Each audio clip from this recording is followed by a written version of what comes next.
Two newlyweds, backpacks full, maps marked, the future wide open. No screams were heard. No signs of struggle. The canyon swallowed them whole. 8 years later, a pair of hikers stumbled on something the desert had been hiding. Two intertwined skeletons, buried beneath a rockfall no one had questioned. But the moment the sheriff arrived, something felt wrong. Their belongings were scattered in a way that didn't match nature. Their bones told a story someone never wanted found. And the one person who should have come looking for them didn't. What really happened to Daniel and Harper Winslow on their honeymoon hike? The truth begins here.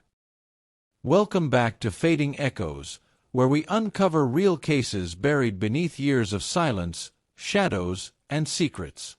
If you enjoy gripping mysteries, shocking twists, and heartbreaking true stories, make sure you like, comment, subscribe, and turn on the notification bell so you never miss an upload. Today's story is one of the strangest disappearances in the Utah Canyonlands, a case involving two newlyweds whose dream honeymoon turned into an 8-year puzzle. And when their remains were finally found, investigators realized the canyon hadn't just buried them. It had buried the truth.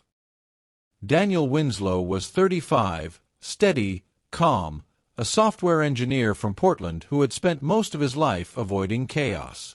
Harper Lane was 28, a wedding photographer, the kind of woman who lived for adventure and dragged Daniel into her whirlwind sunlight.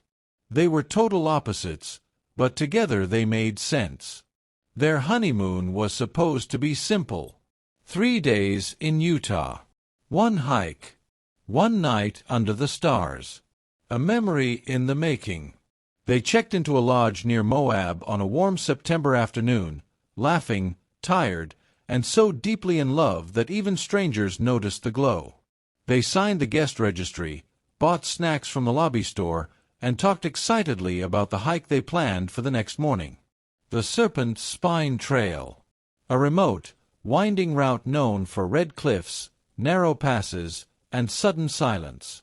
The lodge clerk would later tell investigators. They looked happy. Nothing strange. She kept leaning into him. He carried all the gear. That's all I remember.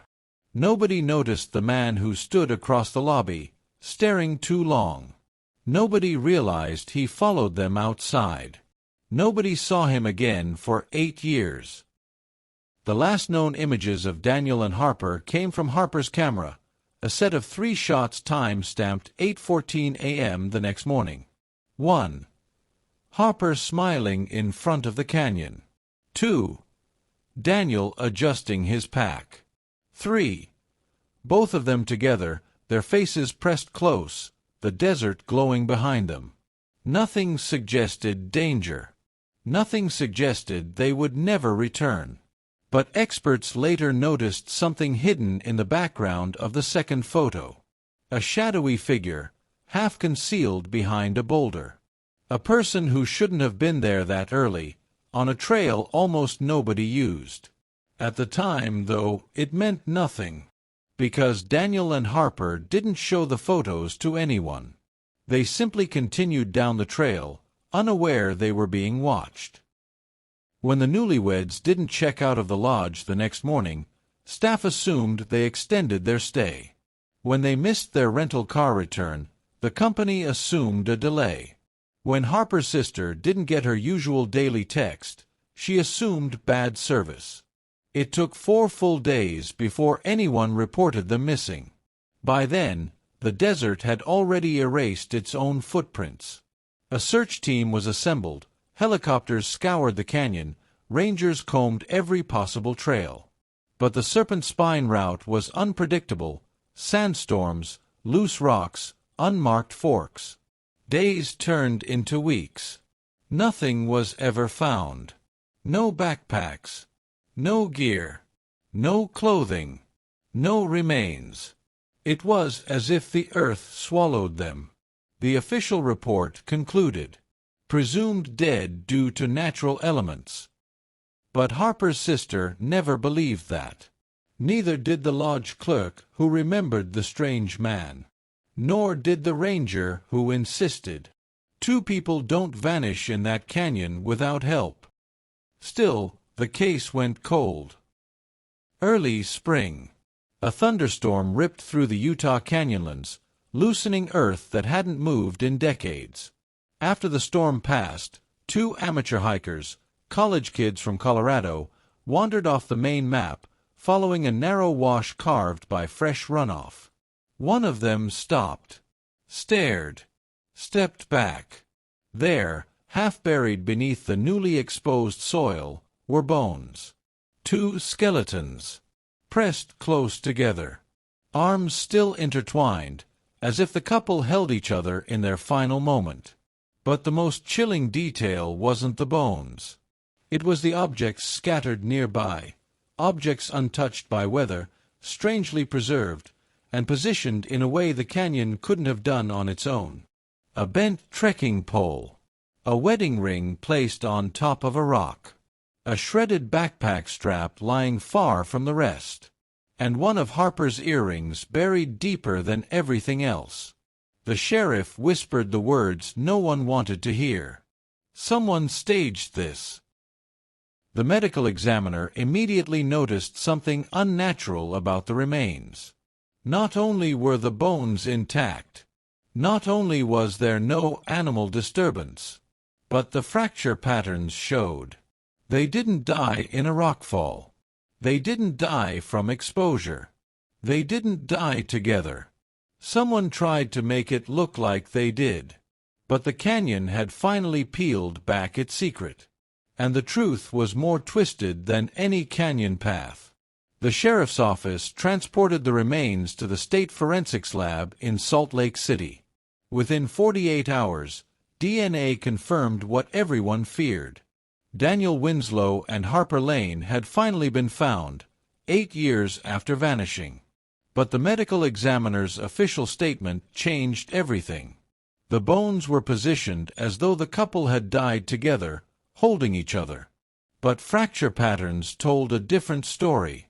Harper's radius and ulna showed signs of defensive wounds.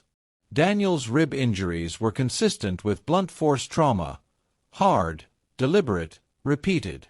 Some fractures were perimortem, meaning they happened just before or right when they died. And most disturbing, tiny metal flecks were found embedded in Harper's skull.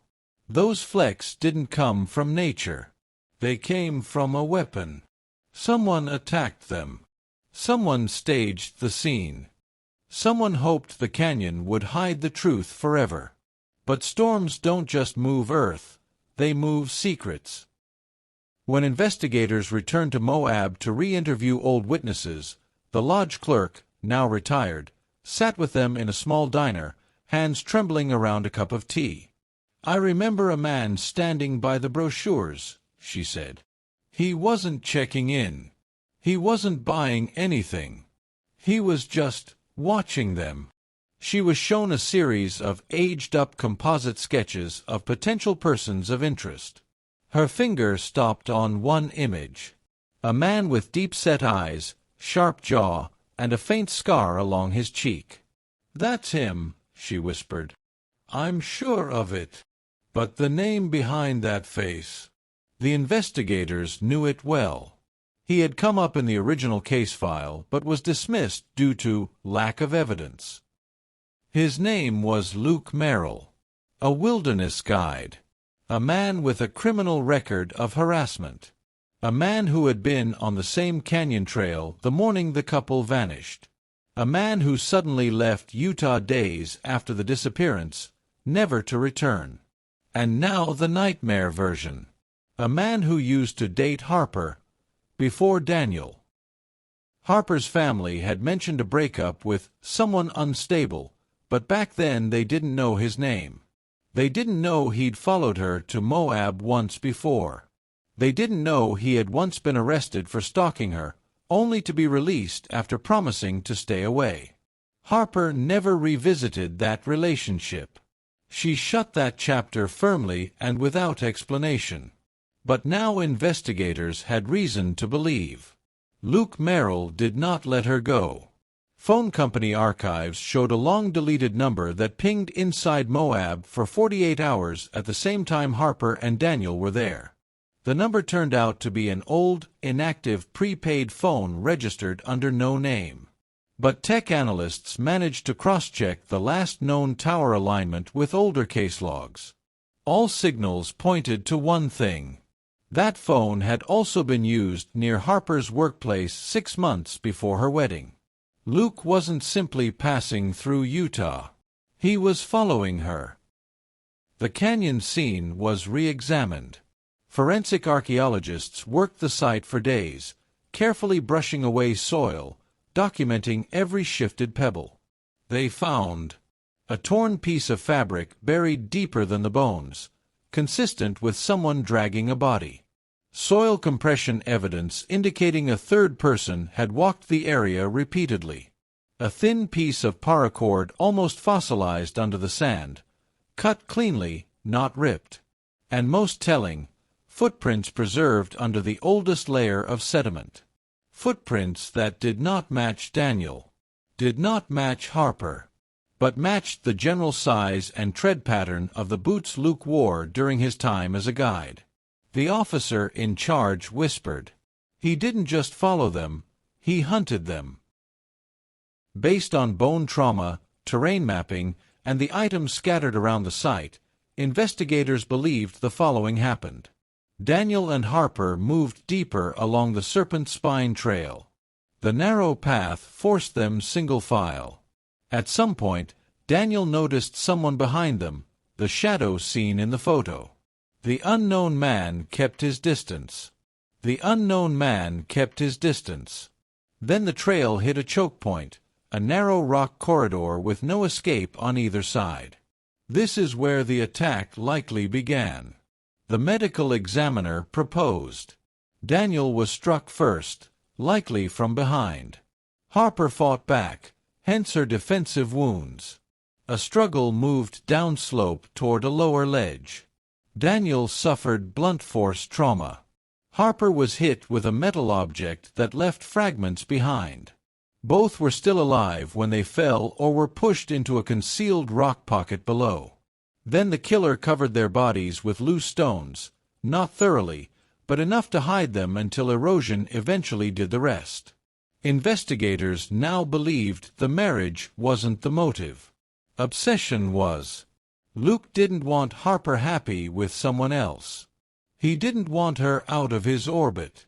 He wanted to reclaim control.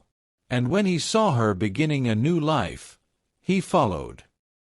Detective Rowan Hale ran a deep trace on Luke Merrill's history.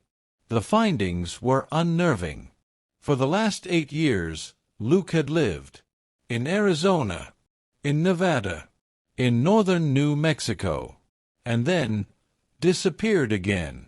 He hopped jobs, used multiple aliases, lived in short-term rentals, and preferred remote areas. But one pattern stood out.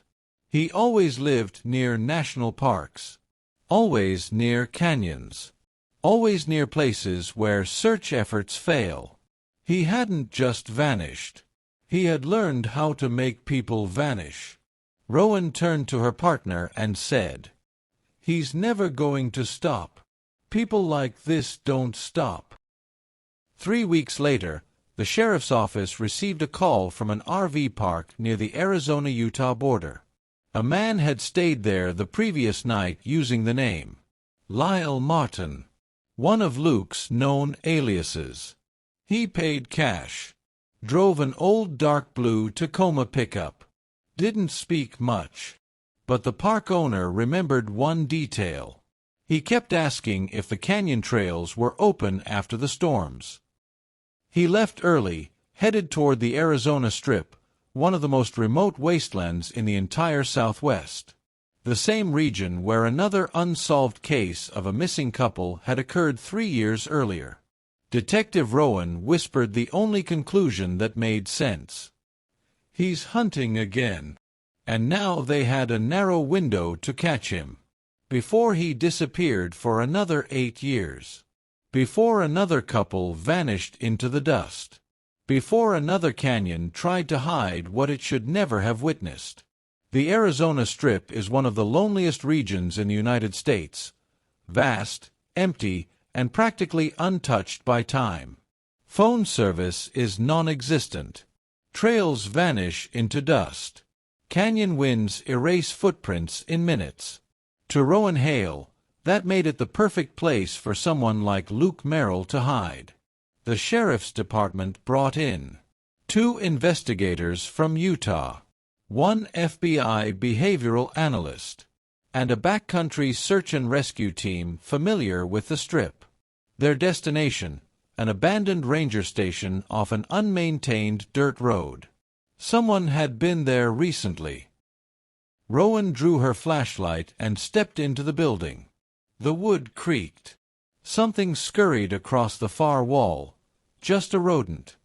But then she noticed a small corner filled with objects carefully arranged, almost displayed. Not trash. Not random litter. Items placed with intention. A rusted compass. A strip of torn fabric. A cracked lens from a pair of glasses. A metal hairpin. And a faded photo of an unidentified woman. Every item was taken from different missing persons reports spanning the last 12 years. Luke didn't collect souvenirs. He collected victories. Hale whispered.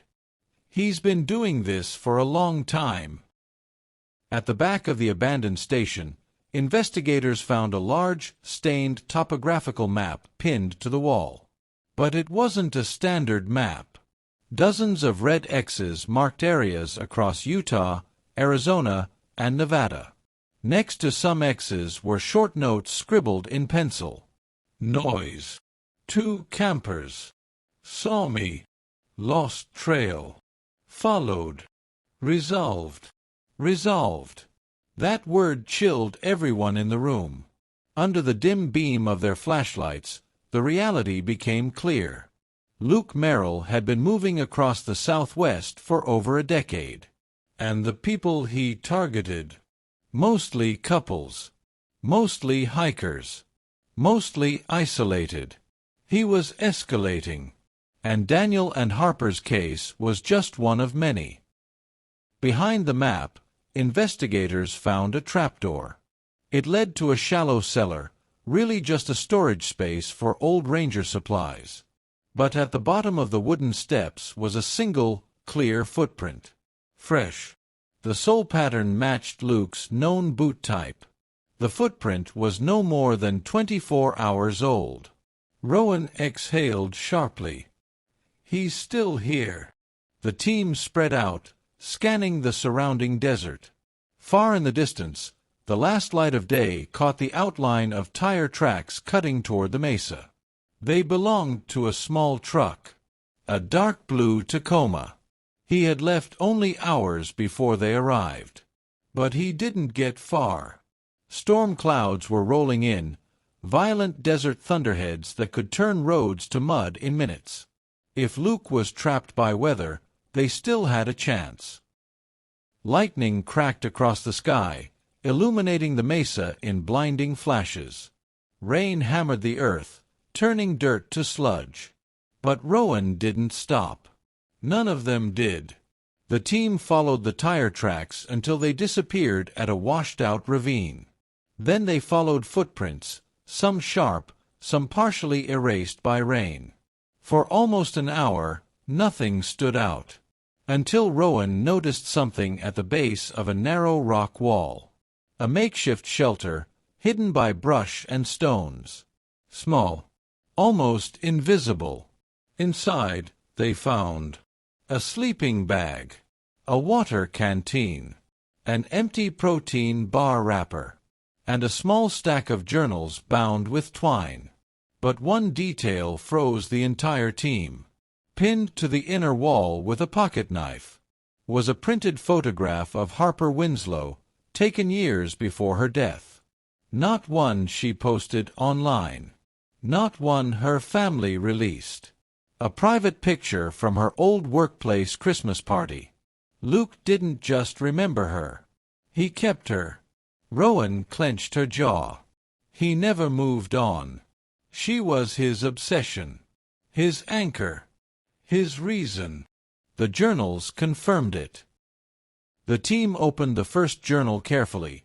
The pages were fragile, weather-worn, but legible. Inside were entries spanning 9 years, all written in small, rigid handwriting. The first entries spoke of loneliness, rejection, anger.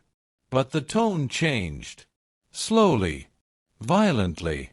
He began writing about pairs, connections, things meant to be balanced. He believed couples represented something he couldn't have, something he felt was stolen from him. According to him, 2 people should never walk where one walks alone. The entries that followed were worse, full of coded descriptions of encounters with couples in remote areas. Some entries ended abruptly. Some ended with that same chilling word, resolved. But it was the entry dated 6 months before Daniel and Harper disappeared that broke everyone's composure. Saw her at the grocery store. She's with him now. But she looked at me. She remembered. She always remembers. I'll follow. The last pages of the journal were water-damaged but still readable. One entry stood out. Written only 3 weeks ago. Another pair. Young. They have a campsite north of the Mesa Cut. They don't deserve the trail. They don't deserve each other. Soon. Rowan's heart slammed in her chest. A missing persons bulletin from Arizona had surfaced just 2 weeks prior. A young couple overdue from their camping trip near the very same region. Searchers assumed they were lost. Stranded. Out of supplies. But now it seemed they were something far worse. Luke Merrill's next victims. And they might still be alive. The team moved immediately toward the Mesa Cut, navigating through steep ridges, sharp drop-offs, and slippery stone. Rowan led the charge. Every minute mattered now. Just after midnight, rain easing into light drizzle, the team spotted something below a sandstone ledge. A collapsed tent. A backpack ripped open. A lantern crushed under a boot. Signs of struggle. But no bodies. Rowan shouted to the others. He took them alive. He's moving with them. The evidence was clear. Drag marks led north along a narrow wash. Luke was heading toward higher ground. A place where the storm wouldn't erase tracks so quickly. A place where screams wouldn't echo back. The team chased the trail until the first hints of dawn crept over the desert horizon. The sun lit up the rocks in shades of red and gold, and there, across the canyon floor, they finally spotted movement. A lone figure dragging someone by the arms. Then a second figure, stumbling behind, hands bound, tied together. The couple was alive. Luke Merrill turned his head slightly, scanning the mesa behind him. He saw Rowan. He saw the deputies. And he smiled. A slow, eerie smile. Then he raised the metal hiking tool in his hand, the same type believed to have left fragments in Harper's skull, and pressed it to the woman's throat. Rowan froze. Her voice cracked through the morning air. Luke, let them go. But Luke's expression didn't falter. He didn't shout back. He didn't panic. He simply tilted his head, studying Rowan, as if she were an unexpected twist in a story he thought he'd already written. The wind howled through the canyon. The standoff had begun. And this time, the canyon might not bury the truth. It might witness the final chapter. The wind tore through the canyon like a warning. Sand whipped across the ground.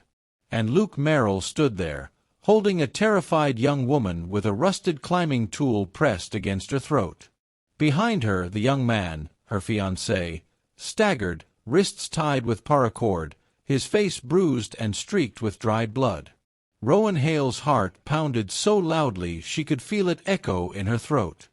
She lifted her hands, palms open. "Luke, listen to me. You don't have to do this."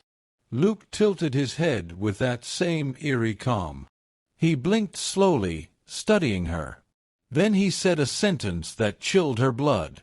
"Two people should never walk where one walks alone." The same words from his journals. The same words he had written before killing Daniel and Harper. Rowan stepped forward carefully, boots scraping the rock. Behind her, the deputies spread out, slowly forming a semicircle to box him in. Luke's grip tightened. The young woman whimpered. Rowan raised her voice. "Let them go. This isn't your trail. It never was." Luke's eyes twitched. That struck a nerve. Luke spoke quietly, almost gently. "She was supposed to come back. She promised me she would come back." Rowan froze. "Harper." He was talking about Harper Winslow. Rowan kept her voice low. "She didn't promise you anything, Luke. She moved on. That's what people do." Luke's jaw tightened. "She owed me. She left without explaining. She smiled at someone else." Each sentence grew more unstable. Rowan realized what she was facing wasn't just a violent man, but a delusional one who believed relationships were contracts, ones only he was allowed to enforce. Rowan took another slow step. "Luke, Harper never belonged to you." His eyes snapped up at her. And for the first time, Luke Merrill seemed truly unhinged.